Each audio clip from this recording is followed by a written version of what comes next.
encoded in media images are ideologies about how we think about the world, belief systems, constructions of reality, and we develop our notions of reality from the cultural mechanisms around us. And one of the most important cultural institutions that we have today is indeed the media.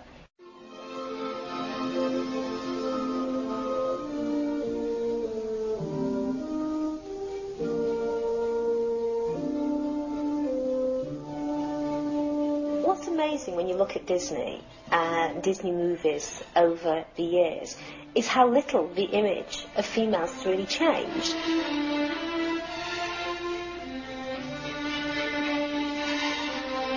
You still have the same highly sexualized female body with the big breasts, the tiny waists, the fluttering eyelashes, the coy expressions, the seductress.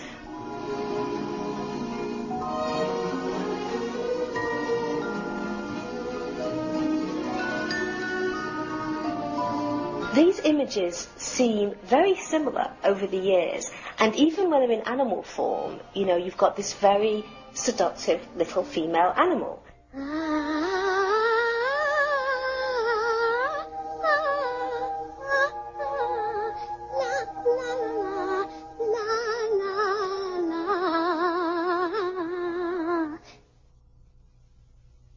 Hello?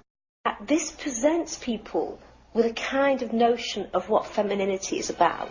This is not a mirror on society. This is not reflecting who women really are or what females really are. It is basically constructing notions of what femininity is. And these are not notions that necessarily Disney invented, but what they do with these notions is they caricature them, they wrap them up in this Magic Kingdom wrapper, and they sell them to children. And that's really the power of Disney. When they're young, they're trying to figure out, what does it mean to be a woman? What do I look like if I'm a girl? What should I look like?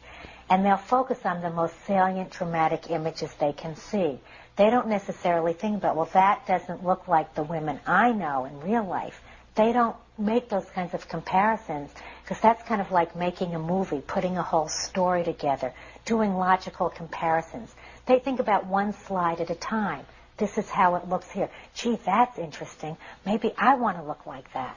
Jasmine in the Aladdin film, in which there's a scene where she becomes a seductress to distract the person who's after Aladdin. I never realized how incredibly handsome you are. That's better.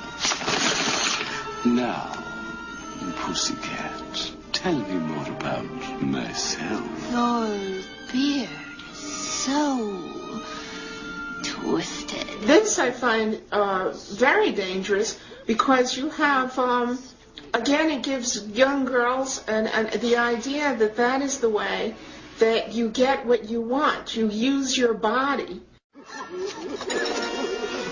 One of the themes seen repeatedly in Disney's movies is that however strong or powerful a female character may be, she still needs to be rescued by a male. In the world of Disney, females not only get into trouble easily, they also lack the ability to save their own lives. This is true even of Disney's films of the 80s and 90s.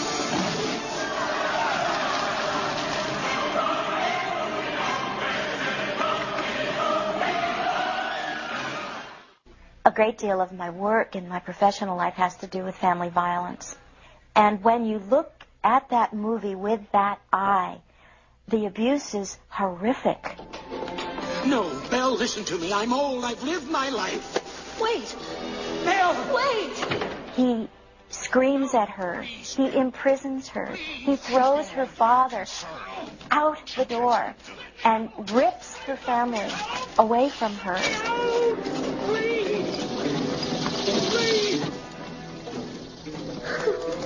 His behavior is, without question, frankly and horrifically abusive. There's something sweet and almost kind, but he was mean and he was coarse and unrefined, and now he's dear and so unsure. I wonder why I didn't see it there before. And this is a movie that is saying to our children, Overlook the abuse, overlook the violence. There's a tender prince lurking within, and it's your job to kiss that prince and bring it out, or to kiss that beast and bring the prince out. That's a dangerous message. If that was my friend and I'd seen her go through this whole thing, I'd probably just say, keep on being nice and sweet like you are, and that would probably change him. And in the movie, it does. Well, I just can't believe my eyes. They ain't dead, is they? No, dead people don't snow. In Jungle Book, it's that same, the jive and the hustle and the dance and, these gorillas that sound like, and orangutans that sound like black people who want to be like men but will never be men. The buffoon. I want to be a man cub, and stroll right into town and be just like the other men. I'm tired of walking around. Oh, ooby-doo. I want to be like you.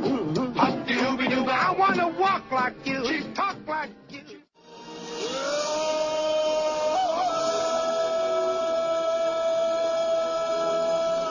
Kids in Africa see it. They see a white man in Africa who's superior, swinging from trees, and they see no Africans. And they see gorillas being the ones they relate to. What does that mean to an African child? Is it promoting white supremacy to these black African children who watch Tarzan in a movie theater in Africa? Of course it will. And it might be promoting it around the world. I never seen any black people in Disney's movie. I can't think of any Disney movies that have black people that are good or bad. When you produce a discourse as public as that, and you have that kind of power, or the kind of power that allows you to distribute those messages to thousands, if not millions of children, then you have a responsibility. Oh, you must be hungry. Here you go. You'd better be able to pay for that. Pay? No one steals from my cart. Oh, I'm sorry, sir. I don't have any money. Thief! Oh, please. If you let me go to the palace, I can get some from the Sultan. Do you know what the penalty is for stealing? No, please. The merchants are unfriendly. They're mischievous and brutal. One merchant tries to chop the hand of the princess because she takes an apple, which goes against Islam. In Islam, you are obliged to feed someone if they are hungry, over and over again. And that's what devout Muslims do. That's what devout good merchants do. And only in Saudi Arabia, if you are a thief, a real thief, and after 3 warnings and 3 convictions, if you steal something, is the hand removed. In one country, with a population of a few million. And yet they opted to use that scene. It took us 6 months to get a meeting just to talk about the film. When Arab Americans protested against derogatory stereotypes in Aladdin, their concerns were first met with silence.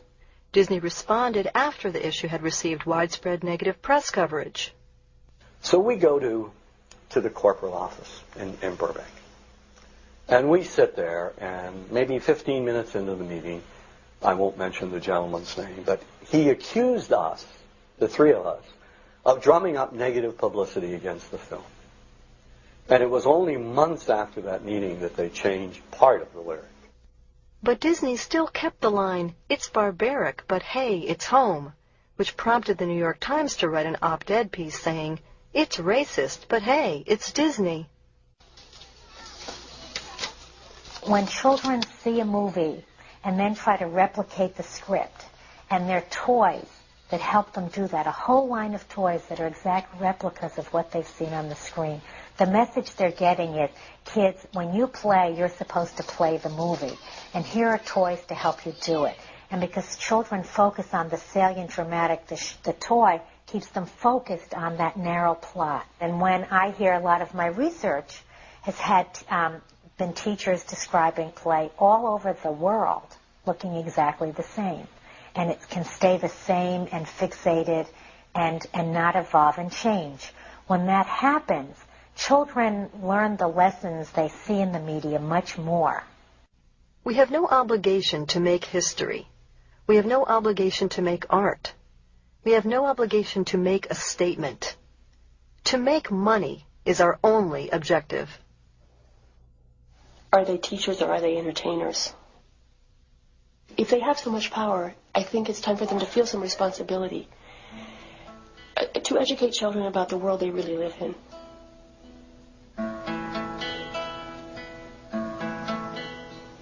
I really believe that as an entertainer, you have a responsibility to be a teacher as well. Because you have someone's attention.